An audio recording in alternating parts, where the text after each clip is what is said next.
Assalamualaikum warahmatullahi wabarakatuh. Waalaikumsalam warahmatullahi wabarakatuh. Bismillahirrahmanirrahim. Alhamdulillahi rabbil alamin. Wassalatu wassalamu ala ashrafil anbiya'i wal mursalin. Sayyidina wa maulana wa habibina wa syafi'ina Muhammadin wa ala alihi wa ashabihil mujahidin at-tahirin, amma ba'du. Saudara-saudara kaum muslimin rahimakumullah.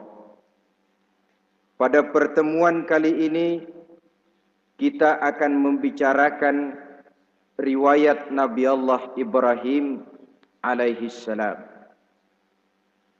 Beliau termasuk salah satu dari 5 orang rasul yang merupakan kelompok yang dikenal dengan ulul azmi, yaitu para rasul yang dinilai mempunyai kelebihan di dalam keutamaan, ketabahan, keuletan, dan sikap istiqomah di dalam berjuang.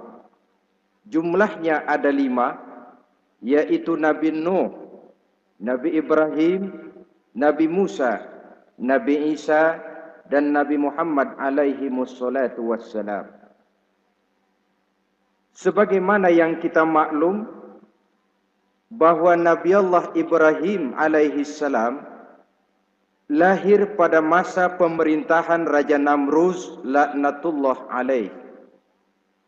Namruz adalah figur yang lebih merupakan kekuatan daripada keadilan, lebih merupakan kezaliman daripada kebijaksanaan. Ia seorang raja yang memerintah secara sewenang-wenang, lalu dengan segala macam cara berusaha mempertahankan kekuasaannya. Itu sebabnya di hari-hari menjelang kelahiran Nabi Allah Ibrahim alaihi salam, entah oleh karena rasa takut dan khawatir akan munculnya orang-orang yang dapat menumbangkan kekuasaannya, entah karena bisikan ahli nujum atau dukun-dukun yang memang banyak mengelilingi istananya, ia memutuskan untuk membunuh seluruh bayi yang dilahirkan dalam bentuk laki-laki. Ini dilatar belakangi oleh kekhawatiran akan muncul seseorang yang dapat menghancurkan kekuasaannya, sebagaimana Fir'aun laknatullah alaih. Itulah sebabnya di zaman sebelum Nabi Ibrahim dilahirkan, Raja Namruz membuat peraturan. Apabila seorang ibu melahirkan bayi laki-laki, bunuh bayi itu. Seluruh perempuan hamil berada di bawah pengawasan aparatur negara, dan laki-laki dianjurkan untuk jangan dekat-dekat dengan istrinya guna menghindari terjadinya proses kehamilan ini. Entah berapa ratus bahkan berapa ribu bayi laki-laki yang jadi korban tanpa dosa dari sebab kelaliman pemerintahan Raja Namruz laknatullah alaih ini. Kita teringat kepada satu hadis di mana Rasulullah sallallahu alaihi wasallam pernah bersabda, "Ya'ti 'alan nasi zamanun ru'asa'uhum kal asad wa wuzara'uhum kal zi'ab wa qudatuhum kal kilab wa katsirun nasi yawma idzin kal aghnam." Pada satu saat, kata Nabi, akan datang di tengah masyarakat manusia di mana pada masa itu muncul pemimpin-pemimpin yang bertingkah laku seperti singa. Ru'asa'uhum kal asad. Pemimpin-pemimpin mereka bertingkah laku seperti singa. Saudara kenal singa? Saudara boleh periksa. Di mana ada hutan, singa selalu menjadi raja. Padahal hutan belum pernah bikin pemilihan umum. Tapi yang namanya singa tidak pernah peduli. Ada pemilihan umum atau tidak, raja hutan tetap singa.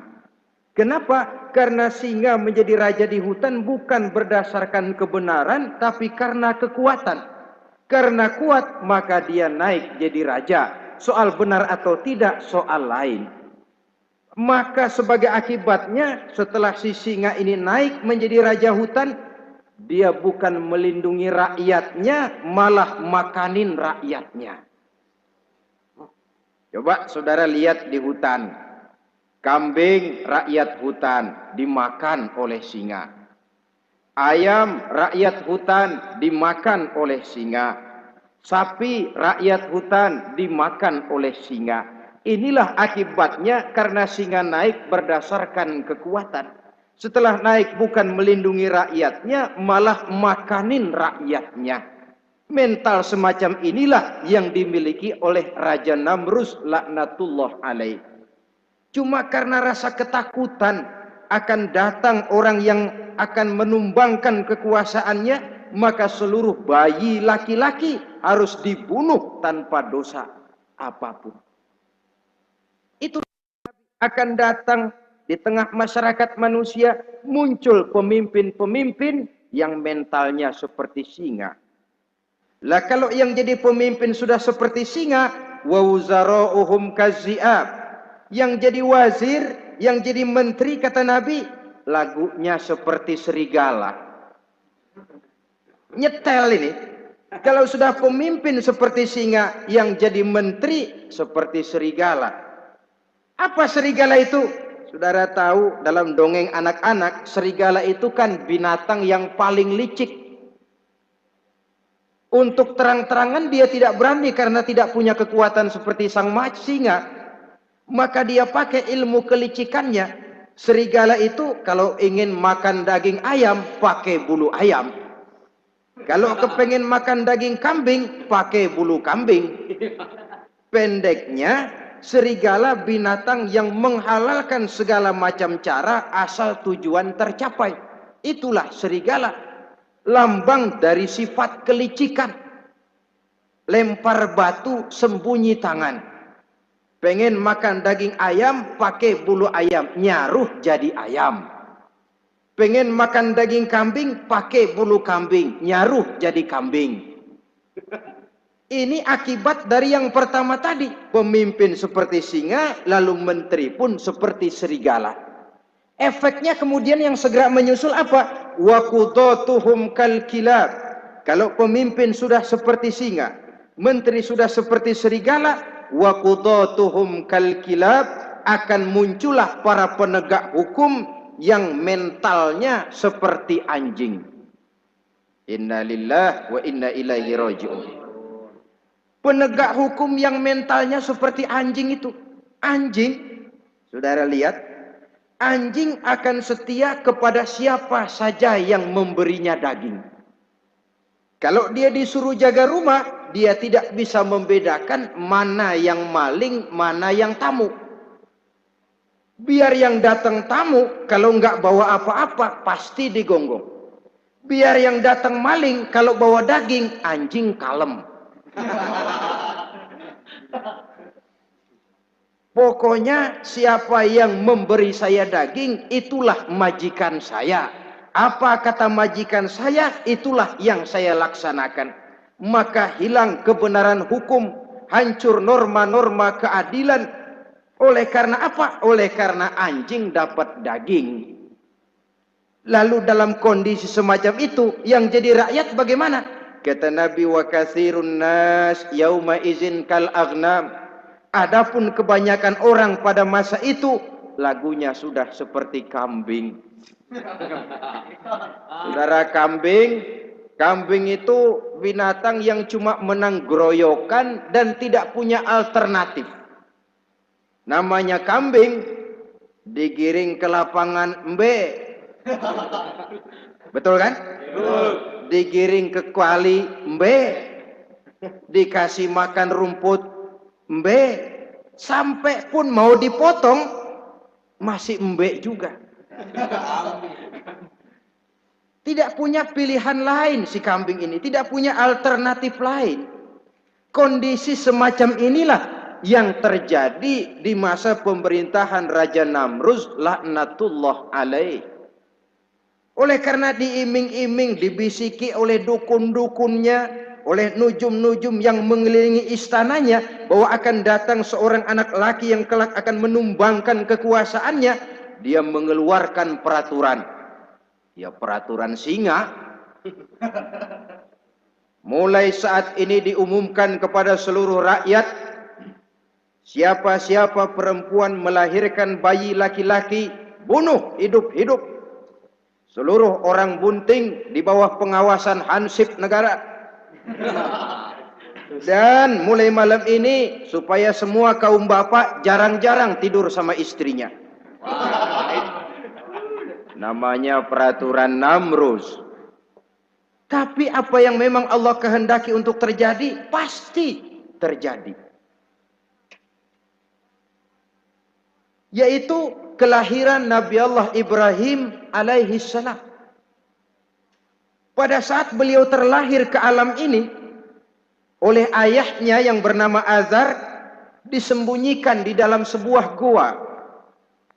Di sini bertemu antara nurani seorang bapak dan ketaatan kepada raja. Dia ingin taat kepada raja, dia mesti membunuh anaknya.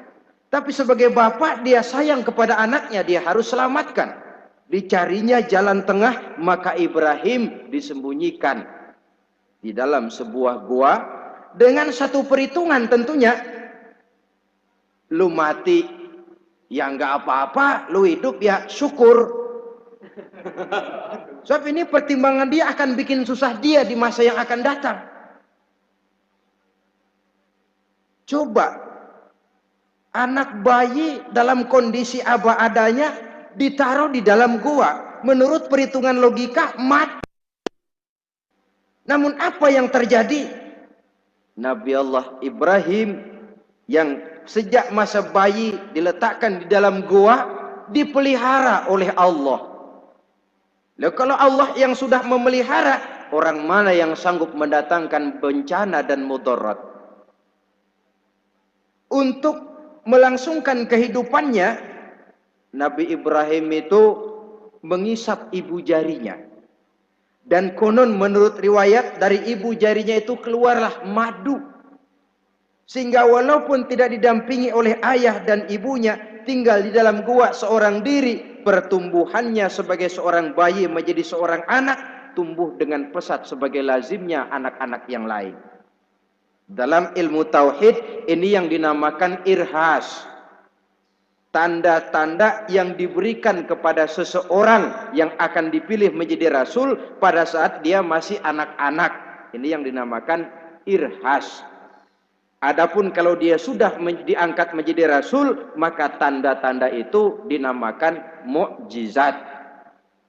Kalau jatuh kepada wali, maka tanda itu dinamakan karomah, atau yang dalam bahasa kita disebut dengan keramat. Jadi kan kita ini dalam kehidupan anak-anak kita kadang-kadang bisa melihat bakat yang dimilikinya pada saat dia masih kecil. Tanda-tanda itu ada. Nah, dalam kehidupan para rasul, masa kecil mereka yang melambangkan tanda itu dinamakanlah irhas. Begitulah Nabi Ibrahim tumbuh dari bayi menjadi anak-anak di dalam gua. Dan ayah ibunya kadangkala menengok dia. Pada saat dia sudah mulai pandai berbicara, dia sudah mulai berpikir. Dan pola berpikir yang pertama, satu hari dia tanya bapaknya, "Papi," kalau bahasa sekarang, "ini yang bikin alam ini sebenarnya siapa? Yang bikin saya siapa? Yang menyebabkan saya ada siapa?" "Ya kami, ibu bapakmu," kata ayahnya. "Oh begitu." "Lalu yang bikin ibu bapak siapa?" "Ya nenekmu. Gara-gara dia saya ada, gara-gara saya kamu ada." "Lalu yang bikin kakek dan nenek siapa?" "Ya buyutmu." "Lalu yang bikin buyut siapa?" "Ya bapaknya buyut." "Yang bikin bapaknya buyut?" "Ya kakeknya buyut." Kalau gitu nggak pernah selesai dong. tentu akan ada pencipta pertama. Siapa pencipta pertama itu? Bapaknya buntu. Lu jangan usil dah. Temen-temen lu juga nggak pernah nanyain urusan kayak begini. Saya nggak puas, Pak. Begini sekarang, saya mau tanya. Ini kaum kita nyembah apa? Nyembah berhala. Lah yang bikin berhala itu siapa? Saya, bapakmu, Azhar.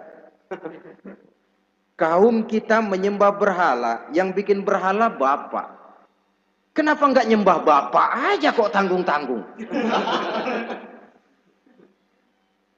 Jawaban ayahnya tidak membuat ia jadi puas. Terus merenung siapa gerangan pencipta pertama, siapa gerangan yang patut disembah dengan sebenarnya, siapa gerangan pencipta alam semesta ini. Bila malam datang, dia melihat bintang gemintang bertabur menghias cakrawala. Dia berkata, ini yang patut dianggap Tuhan, tinggi, terang, benderang. Tapi manakala besok pagi bintang tenggelam, dia pun bilang, la uhibbul afilin. Saya tidak suka kepada yang tenggelam. Masa Tuhan tenggelam?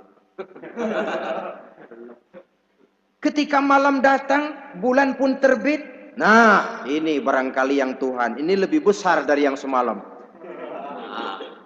Tapi bila bulan pun terbenam, lagi-lagi dia bilang Tuhan tidak mungkin terbenam.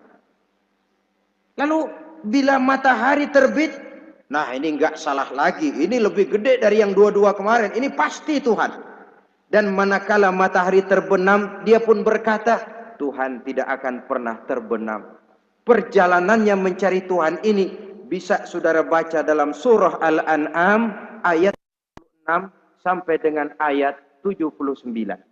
Sampai Allah memberikan petunjuk kepadanya, mengangkatnya menjadi seorang rasul dan menyampaikan misi dakwahnya.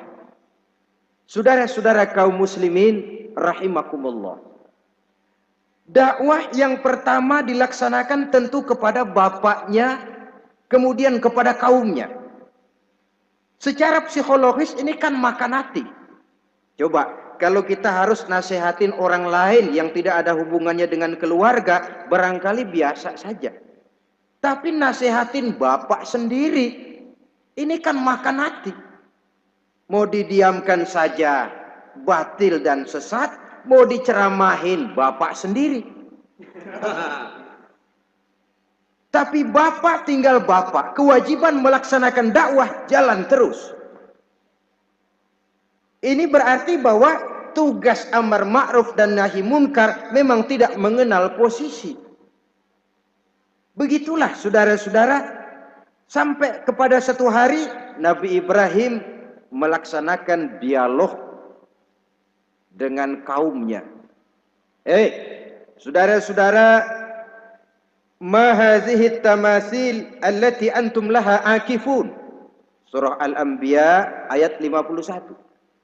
Saudara-saudara, berhala-berhala ini yang bapak saya yang buat, inikah yang selama ini tuan-tuan sembah? Kaumnya menjawab, qalu wajadna aba'ana laha abidin. Iya, sebab nenek moyang kami, nenek moyang kita juga dulu nyembah itu. Bagaimana nenek moyang kita, begitulah kita. Jawab Nabi Ibrahim, laqad kuntum wa aba'ukum fi dhalalim mubin. Sebenarnya kamu dan nenek moyangmu sama, borongan satu gerbong sesat.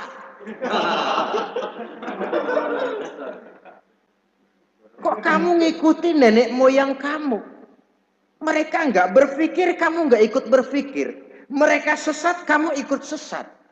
Kamu sudah hidup di satu zaman yang maju sekarang ini. Kenapa mau kembali ke zaman nenek moyang dulu? Menyembah berhala yang nyata-nyata tidak sanggup mendengar, tidak sanggup melihat, tidak sanggup memberikan manfaat dan mudarat. Pokoknya kalau kamu tidak tinggalkan berhala-berhala ini, satu saat pasti akan saya sikat dan saya hancurkan.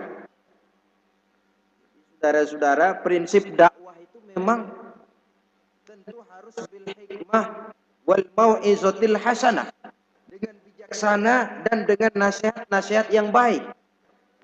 kalau sudah mencegah suatu kemunkaran, kata Nabi, man ra'a minkum munkaran falyughayyirhu biyadihi. Siapa di antara kamu yang melihat suatu kemunkaran, hendaklah dia berusaha merubah dengan kekuatan tangannya. Kalau dengan tangannya dia tidak sanggup, fabilisani, hendaklah dengan lidahnya. Kalau itu pun dia tidak mampu, fabiqalbi, hendaklah dalam hatinya. Dan mencegah suatu kemungkaran dengan hati, itulah nilai iman yang terendah adanya. Nabi Ibrahim melihat bahwa watak menyembah berhala ini sudah berurat dan berakar. Kenapa? Mereka mengembalikan itu kepada kebiasaan dan tradisi nenek moyang. Sampai juga di zaman kita sekarang ini, sudah kita menegakkan tauhid, membina sebersih-bersih iman, menegakkan semulus-mulus tauhid. Ada juga kelompok orang yang mau mengembalikan kita ke zaman nenek moyang, ke zaman animis, menghidupi tradisi nenek moyang dalam hal ibadah, dalam hal ubudiyah. Tentu merupakan langkah kemunduran adanya.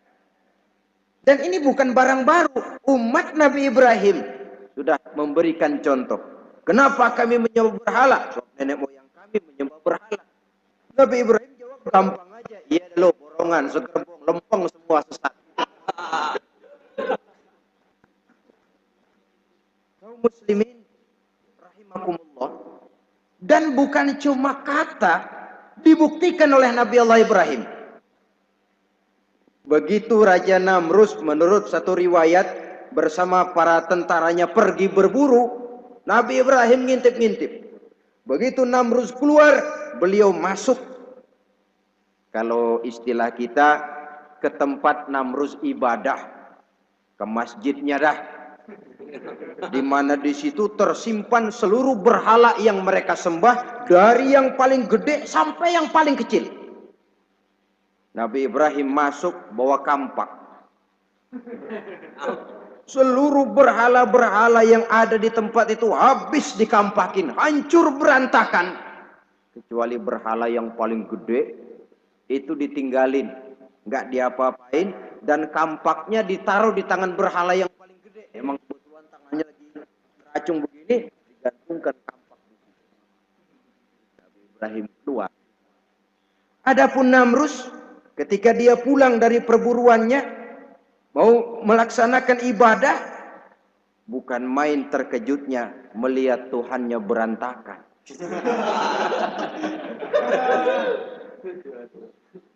Waduh, ini celaka kerjaan siapa ini?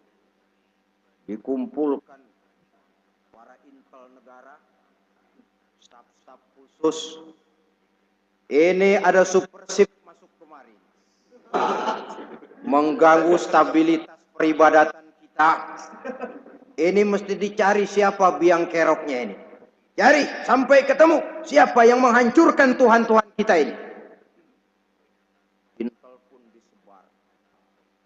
Ada yang ke kota, ada yang ke desa, ada yang pokoknya ke seluruh penjuru. Sampai ada yang desas-desuskan. Tuan Raja, bagaimana? Saya dengar selentingan berita. Berita apa? Pada waktu Tuan Raja pergi berburu, seorang anak muda bernama Ibrahim masuk ke tempat ibadah kita. Barangkali dia yang menghancurkan patung-patung kita. Kalau begitu cari, tangkap Ibrahim, tangkap.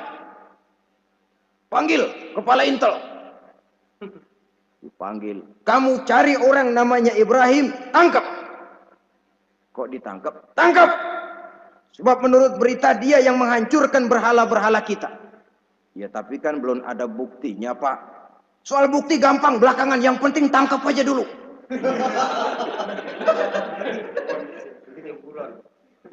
Ini supersif ini. Saudara-saudara, dicarilah Nabi Allah Ibrahim, ketemu. Dihadapkan kepada Raja Namrus, disidang di pengadilan terbuka, disaksikan orang banyak, dibuka oleh Raja Namrus. Sidang luar biasa dalam rangka memeriksa dan mengadili tertuduh Ibrahim. Dengan ini kami buka, kami nyatakan dibuka untuk umum. Terdakwa supaya dibawa ke dalam ruangan sidang. Dihadapkan Nabi Ibrahim. Nama Ibrahim. Orang tua Azar. Tuduhan menghancurkan berhala. A'anta fa'alta hadza bi alihatina ya Ibrahim?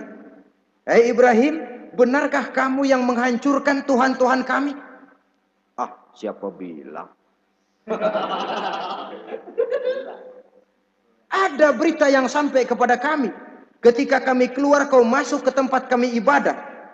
Ngaku aja dah ngaku. Daripada urusan jadi panjang, mendingan ngaku aja dah.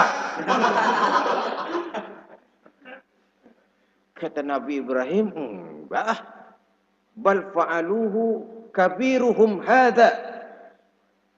Yang menghancurkan berhala-berhala Tuhan, berhala yang paling besar ini. Yang paling besar ini. Besarnya nunjuk ke patung, ininya nunjuk ke dirinya. Kabiruhum kepada berhala, hadza kepada dirinya sendiri. Wah, enggak, kata Nabi Ibrahim. Setahu saya enggak semua berhala hancur. Saya dengar yang paling gede enggak apa-apa. Ya. Dan ada kampak di tangannya. Kali yang gede tuh iseng. Jadi yang kecil-kecil ini dikampakin semua sama yang gede. Buktinya kampak masih ada di tangannya kok. Tanya aja dia. Kata Namrud, Ibrahim, kamu sudah gila apa? Kenapa? Masa saya disuruh nyembah berhala, disuruh nanya berhala? Jadi nggak bisa jawab dia, nggak bisa jawab. Lah kalau nggak bisa jawab, kenapa disembah? Yang gila saya apa sampean? Merasa tidak sanggup menghadapi argumentasi yang diajukan oleh Nabi Allah Ibrahim, Namrud kalap. Dalam kekalapannya itulah ia menjatuhkan vonis bahwa Nabi Allah Ibrahim dihukum bakar hidup-hidup. Pada hari yang ditentukan, dikumpulkanlah kayu bakar sebanyak-banyaknya, sehingga merupakan timbunan besar yang menyerupai sebuah bukit kecil. Apabila segalanya telah siap, kayu bakar itu pun disulut orang, dan api mulai menjilat ke sana kemari, makin lama makin besar, makin lama makin besar, sehingga tentara Namrud bingung. Ini Ibrahim bagaimana ngebakarnya? Kalau kita anterin ke api, kitanya ikut angus. Dilemparin gak mungkin sampai. Lalu mereka menemukan akal. Dibuat semacam lentingan busur panah. Kalau istilah kita di kampung kayak selepetan begitu. Sehingga Nabi Ibrahim dilemparkan dan tepat jatuh di tengah kobaran api yang menggunung. Namrud tentu saja memandang dengan perasaan puas. Segenap konco-konco dan antek-anteknya melihat dengan hati yang lega. Dan semuanya merasa hancur sudah. Biang kerok yang selama ini menjadi racun dan duri dalam kehidupan kita. Tapi rupanya yang mereka mau lain dengan yang Allah mau. Ketika Nabi Allah Ibrahim hampir masuk ke tengah kobaran api yang menggunung itu, datanglah perintah Allah kepada api. Ya naru kuni bardan wa salaman ala Ibrahim. Hai api, dinginlah kamu, selamatkan Nabi Ibrahim. Api ini tunduk kepada perintah Allah. Ia pun dingin. Sehingga Nabi Ibrahim di tengah kobaran api yang menggunung, seujung rambut pun tidak terbakar, malah kedinginan di tengah kobaran api. Lalu api ini dari besar, makin lama makin kecil, makin lama makin kecil, akhirnya padam. Yang ada tinggal tumpukan arang dan debu. Kata Namrus, mampus loh Ibrahim. Rasain. Barangkali istilah kita nih, makan pencarian lo. Pakai bertingkah mencaci maki Tuhan kami, menghancurkan berhala-berhala. Sekarang rasakan hasil usahamu. Sorak-sorai pun kedengaran. Begitu lagi sorak-sorak dari tumpukan abu dan arang itu gerak-gerak. Rusak, kerusuk, rusak. Kok ini ada arang bergerak-gerak? Rupanya dilihat-lihat, makin lama makin nyata. Nabi Ibrahim keluar dari tumpukan arang dalam keadaan utuh, tidak kurang satu apapun. Sebenarnya andai kata Namrus mau menggunakan akalnya, saat itu dia tentu menemukan satu hal yang luar biasa. Satu kebesaran yang kalau dia mau merenung akan sampai kepada kekuasaan yang serba maha. Tapi karena ketika itu hatinya sudah dipenuhi nafsu, ditutupi oleh kesombongan, dia buta terhadap kenyataan itu. Kaum muslimin rahimakumullah, akhirnya Nabi Allah Ibrahim ini diteror langsung oleh orang tuanya. Kata abahnya, araghibun anta an alihati ya Ibrahim. Ibrahim, kau benar-benar tidak senang kepada Tuhan-Tuhan kami, berhala-berhala ini? La illam tantahi la arjumannaka wahjurni maliya. Kalau engkau tidak berhenti, hai Ibrahim, tidak berhenti memperkenalkan Tuhan seru sekalian alam, tidak berhenti mencela dan mencaci bahkan menghancurkan berhala-berhala kami, la arjumannaka, akan kami rajam kamu. Iya, kalau raja yang ngancam begini, orang tua beliau sendiri ngancam begini. Itulah tantangan dakwah, saudara-saudara. Kita melaksanakan dakwah ini tempo-tempo berhadapan dengan penguasa yang mentalnya macam Namrus. Tempo-tempo berhadapan dengan orang kaya yang pelitnya macam Qarun. Tempo-tempo berhadapan dengan orang tua yang mentalnya macam Azar. Orang tua yang kaku, yang tidak mau terbuka terhadap kenyataan. Istilah di kampung kita, orang tua yang laceng. Tahu laceng? Udah salah kenceng. Sulit benar menerima pembaruan yang membawa umat kepada masalah-masalah yang memang nyata lebih baiknya. Itulah tantangan di dalam melaksanakan tugas dakwah, dan ini dihadapi oleh Nabi Allah Ibrahim. Ayahnya terakhir memberikan tekanan, kalau kau tetap melaksanakan misimu, tidak engkau mau berhenti dari tugas dakwah ini, awas Ibrahim, la arjumannaka, akan aku rajam, akan kami lontari kau dengan batu, wahjurni maliya, pergi kamu dari sini. Ya Allah, diputuskan hubungan. Kalau memang engkau berkeras dengan tugas dakwahmu, persilakan Ibrahim, keluar, pergi saja dari sini. Diusir oleh orang tuanya sendiri. Inilah hidayah, saudara-saudara. Oleh sebab itu, tugas utama kita kaum muslimin sebenarnya bukan mengislamkan orang, tapi menyampaikan Islam. Tugas kita ialah menyampaikan Islam, bukan mengislamkan orang. Sebab orang mau Islam atau tidak, itu urusan hidayah dari Allah. Jangankan kita, Nabi Ibrahim mentauhidkan ayahnya Azar. Nabi Nuh tidak bisa mengislamkan putranya. Bahkan Nabi kita Muhammad sallallahu alaihi wasallam pun tidak bisa memberikan hidayah kepada Abu Jahal dan Abu Lahab. Paman Nabi, orang tua Nabi, istri Nabi sekalipun, hidayah tidak diberikan kepada mereka. Mereka tidak terpanggil mengikuti kebenaran.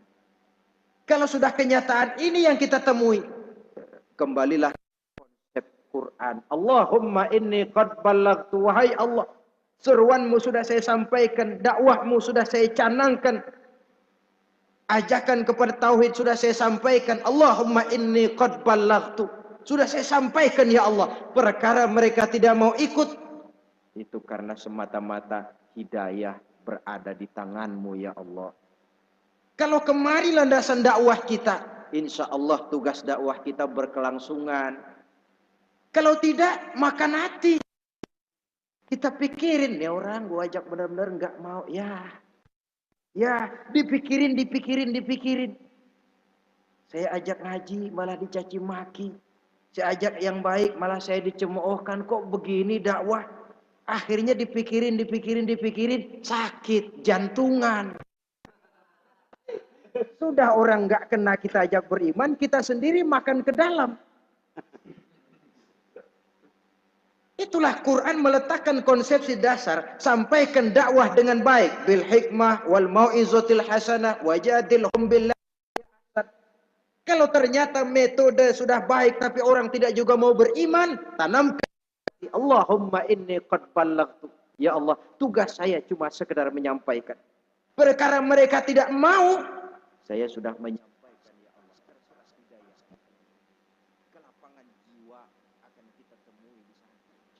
Entah berhadapan dengan masa yang punya mental kayak Namrus, bertingkah laku sewenang-wenang, aji mumpung, mentang-mentang kuasa lalu saenake dhewe. Menghitamkan yang putih, yang hitam menurut seleranya saja. Entah berhadapan dengan orang kaya yang punya mental seperti itu, makin kaya, makin atau berhadapan dengan orang-orang tua yang punya tingkah laku seperti diperlukan sikap dada untuk menyampaikan risalah Islam.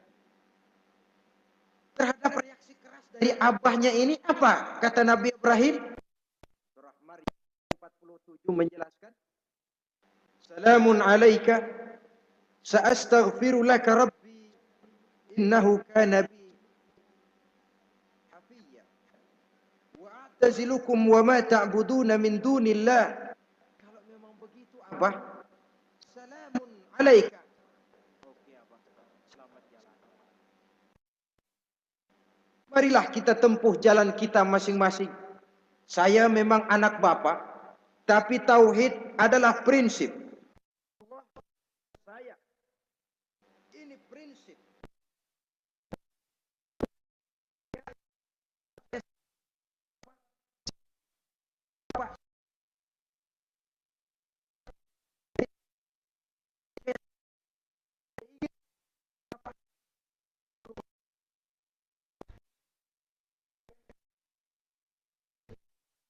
Bapak.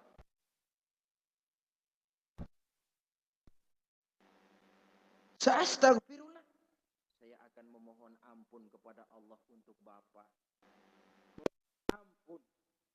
Jadi walaupun dalam Islam kita berbeda akidah dengan orang tua, tetapi kewajiban untuk berbakti tidak menjadi putus karenanya.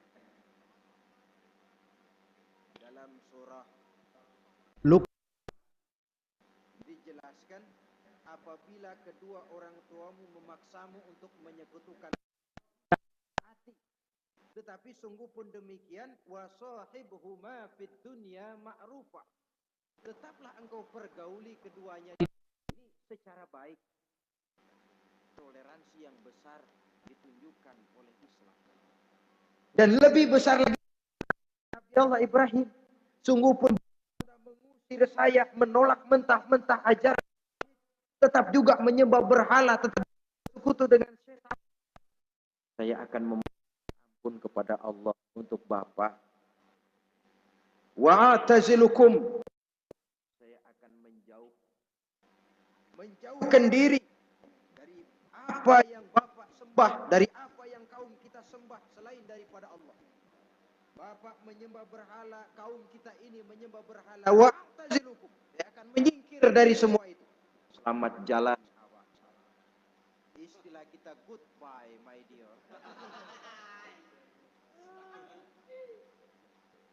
jalan yang membedakan saya dengan abang. Jalan tauhid dan syirik. Kita harus berpisah. Walaupun dengan berat hati kita berpisah.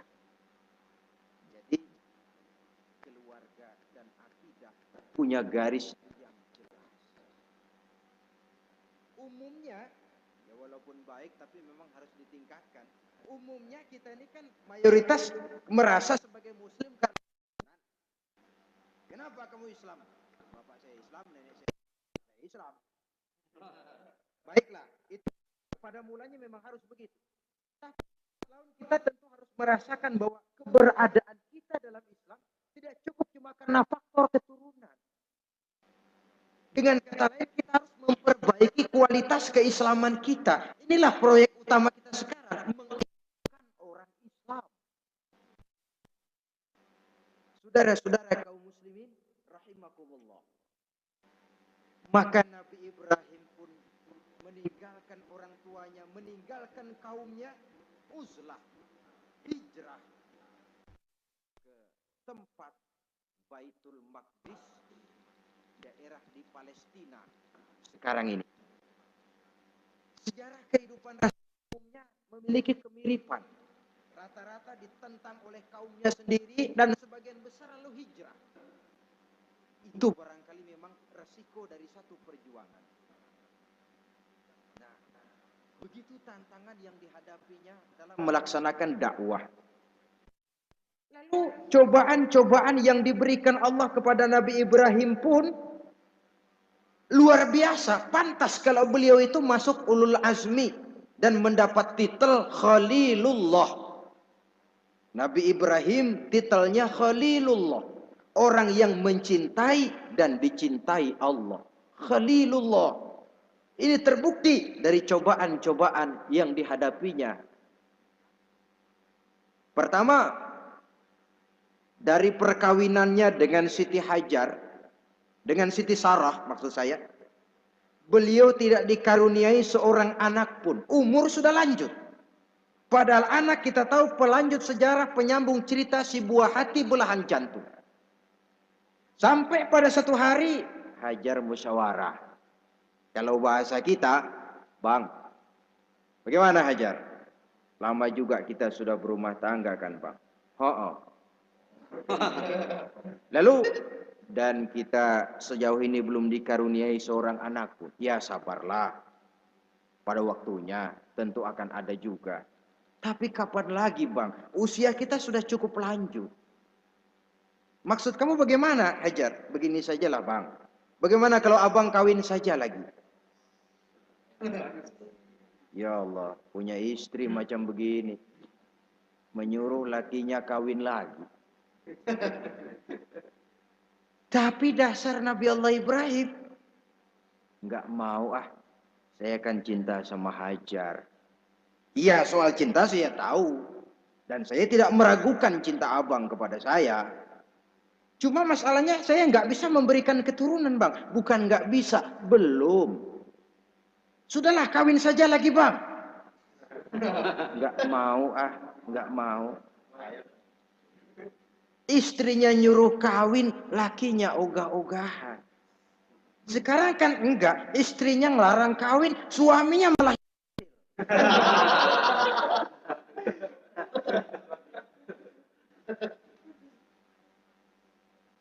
sampai didesak kata Ibrahimnya, kalau itu yang Sarah Hajar mau, biarlah, jadilah. Saya mau kawin lagi dengan syarat kau yang mencarikan istri untuk saya itu. Oleh Siti Hajar dipilihkan Siti Sarah. Kawinlah Nabi Ibrahim dengan Sarah. Dari Sarah ini beliau dikaruniai seorang putra bernama Ismail alaihi salam. Nah, cobaan datang untuk menguji Khalilullah. Hai Ibrahim, kau cinta kepadaku, kata Allah, seolah-olah. Setelah kau punya anak, masuk rasa cinta anak ke dalam hatimu. Allah mau buktikan mana cintamu yang lebih besar, kepada anakmu atau kepada aku, kata Allah. Maka turun perintah untuk menyembelih anaknya sendiri. Satu riwayat menceritakan bahwa latar belakang perintah menyembelih anak ini sebenarnya gara-gara Nabi Ibrahim juga ketelepasan ngomong. Beliau pernah menyembelih 300 ekor onta dan 1000 ekor kambing. Dagingnya dibagikan kepada fakir miskin. Dilaksanakan penyembelihan itu untuk mendekatkan diri kepada Allah. Sedekah. Tidak cuma manusia, malaikat kagum, dipuji Nabi Ibrahim. Bukan main Ibrahim, kaya berani. Nah, kalau miskin berani, nekat kali. Ini kaya berani. Menyembelih 300 unta, 1000 kambing, dagingnya disedekahkan kepada fakir miskin. Luar biasa Ibrahim. Ketika dipuji orang banyak itulah beliau timbul sifat manusianya. Apa kata beliau? Saya mah jangankan kambing sama onta, anak juga kalau saya punya disuruh potong, saya potong untuk mendekatkan diri kepada Allah. Kenapa ketelepasan ngomong begitu? Sebab waktu itu belum punya anak. Ngomongnya enak. Sama juga kita, gue mah kalau punya motor siapa juga boncengin. Lagi belum punya. Kalau udah punya lain gayanya. Itu biasa itu omongan orang belum kaya emang begitu.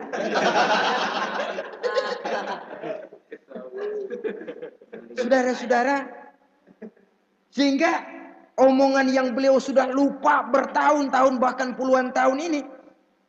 Begitulah ketika sudah punya anak Ismail, falamma balagha ma'ahu sa'ya, ketika Ismail sedang lucu-lucunya dalam tidurnya mimpi turun perintah, ya Ibrahim uffi binuzrika. Hai Ibrahim, bayar nazarmu. Nazar? Iya. Apa nazar? Dulu pernah ngomong apa, ingat enggak? Jangankan cuma kambing, onta, anak pun kalau punya disuruh potong, saya potong. Dianggap nazar. Bayar nazarmu, potong anakmu. Dipikirin siangnya, semalam itu benar-benar perintah Allah apa cuma ngimpi? Kalau ngimpi kok jelas amat. Kalau perintah Allah kok kelewatan amat. Pakai anak disuruh potong, emang gak ada yang lain apa? 3 berturut-turut mimpi sampai beliau yakin ini memang benar perintah Allah. Dan dilaksanakan. Dengan berat hati. Pagi-paginya bilang kepada Siti Sarah, Sarah, Ismail mandikan, berikan pakaian yang baik, saya mau bawa pergi dia. Kemana bang? Pokoknya mau saya bawa. Berangkatlah anak beranak ini. Menuju salah satu bukit di daerah Mina. Ketika duanya sudah mau berangkat, iblis sibuk bukan main. Ini cobaan loh ini. Orang kalau mau ibadah, Pak, iblis paling gatal. Segala macam cara mereka lakukan agar orang jangan ibadah. Ini Ibrahim mau membuktikan cintanya kepada Allah. Ya Allah, lihatlah. Walaupun saya sudah punya anak, cinta saya kepadamu lebih besar ya Allah. Walaupun perintah ini menyembelih leher anak sendiri, saya potong karena melaksanakan perintahmu. Iblis ribut. Mula-mula dia bisikin Nabi Ibrahim. Ibrahim, kau lihat anakmu di belakang itu. Kecil, lucu-lucunya. Masa anak begitu mau dipotong? Tega kamu Ibrahim. Ini perintah Allah. Gak ada urusan sama ente. Pinggir. Kata iblis. Waduh mantap juga nih. Kalau suaminya gagal, istrinya kali. Biasanya perempuan perasaannya lebih tinggi daripada pikirannya. Ini Siti Saroh barangkali. Kalau Siti Hajar barangkali. Kalau saya perdayai bisa terpedaya. Hajar, ya. Kamu tahu anakmu Ismail mau dibawa kemana? Saya tidak tahu. Mau dipotong oleh suamimu Ibrahim. Mau dipotong. Dipotong. Kok bisa begitu? Iya, katanya ini perintah Allah. Iblis. Kalau memang ini perintah Allah, jangankan cuma anak saya Ismail. Saya juga ibunya mau ikut dipotong. Wah, kata iblis nih gilaan lagi dari laki. Saya kira karena perempuan bisa barangkali dilemahkan semangatnya, nyatanya tidak. Ismail nih masih kecil kali ini, gampang dikelecehin. Ismail, kau mau dipotong oleh ayahmu, dipotong. Kok bisa begitu? Katanya perintah Allah. Kalau memang perintah Allah, saya siap. Iblis mau ngomong lagi, Nabi Ismail ngambil batu disambitin iblis.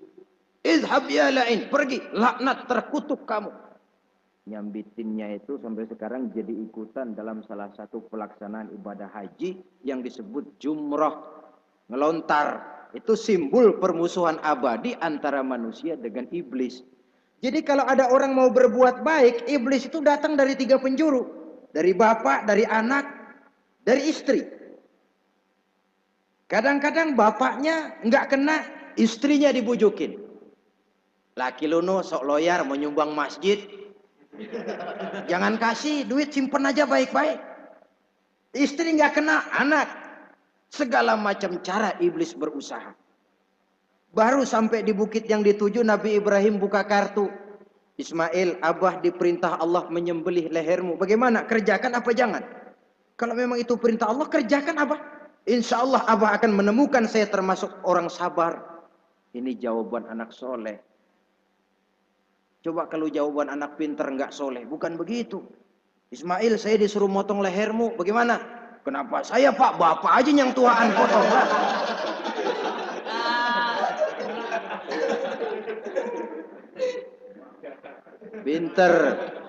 Pinter, tapi nggak soleh, ya begitu itu, minteri jadinya. Saudara-saudara, sampai Nabi Ismail diganti oleh Allah dengan seekor kambing kibas. Cobaan terhadap kecintaannya kepada Allah. Kau cinta aku, itu benar. Tapi setelah kau punya anak, rasa cinta anak masuk ke dalam hatimu. Mana lebih besar, cintamu kepada anakmu atau cintamu kepadaku, kata Allah. Terbukti cintanya kepada Allah lebih besar daripada cintanya kepada anaknya. Bukankah nilai cinta itu baru terasa nyata kalau sudah lewat cobaan, lewat pembuktian. Sehingga dengan demikian kata orang, biasanya cinta itu menuntut pengorbanan. Berani bercinta, berani berkorban. Jangan takut berkorban, nggak usah cinta-cintaan.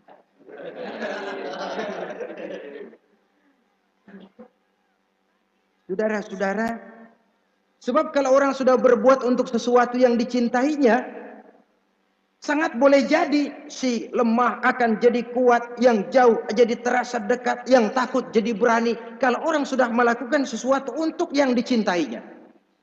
Seorang bapak karena cintanya kepada anaknya, dia rela pergi pagi pulang sore, peras keringat banting tulang supaya hari depan anaknya lebih baik daripada dia. Seorang suami yang cinta kepada istrinya, tidak soal dia kepanasan dan kehujanan, mencari yang sulit-sulit yang diinginkan oleh istrinya. Contoh paling dekat saja, kalau istrinya sedang mengidam, biar tengah malam buta minta mangga dan gak musim mangga, kerusak-kerusuk suaminya cari mangga. Cinta memang membuat yang jauh jadi terasa dekat. Lalu cobaan lain ketika turun perintah melaksanakan khitan. Umur beliau menurut riwayat Abi Daud sudah umur 80 tahun. Di zaman belum ada pisau cukur, silet, gunting, kulit sudah alot. Tapi ini perintah Allah, laksanakan, resiko belakangan. Nabi Ibrahim pandai memilah mana kepentingan pribadi, mana perintah Allah. Nah, perkara beliau nanti pindah ke Mekah, membangun Ka'bah sampai kepada hari tuanya, ini berkaitan dengan Nabi Allah Ismail, dan akan kita bicarakan pada pertemuan di mana kita nantinya akan membicarakan riwayat Nabi Ismail alaihi salam.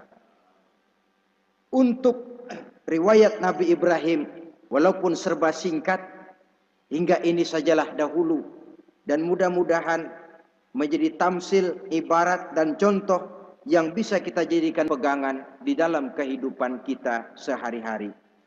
Terima kasih banyak atas segala perhatian. Mohon maaf atas segala kekurangan. Usikum wa nafsi bitaqwallah. Wassalamualaikum warahmatullahi wabarakatuh. Waalaikumsalam